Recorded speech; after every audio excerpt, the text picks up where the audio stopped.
அவ்வேண்டுகோளை ஏற்ற முருகப்பெருமான் தனது சிங்காதனத்திலிருந்து இறங்கி திருமண மண்டபத்துக்கு புறப்பட்டான். சூரியனும் சந்திரனும் கந்தவேலுக்கு வெண்கொற்ற கொடை பிடித்தனர். வருணன் குளிர்ந்த கவரிக்காற்றை வீசினான். வாயு ஆலவட்டத்தை காற்று வர வீசினான்.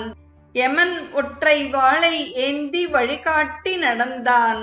தேவர்களின் இந்த அரும்பணியை கொற்ற வெண்குடை எடுத்தனர். குளிர்பனி கவரி கற்றை வீசினர்.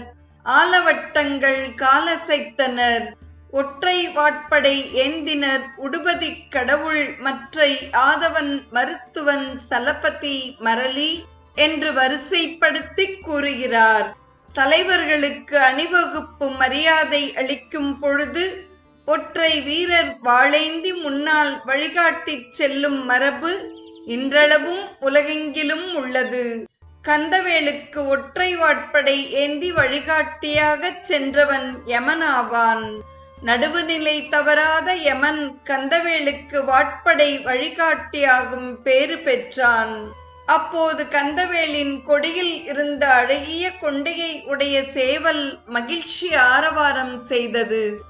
கந்தவேல் திருமண மண்டபத்தை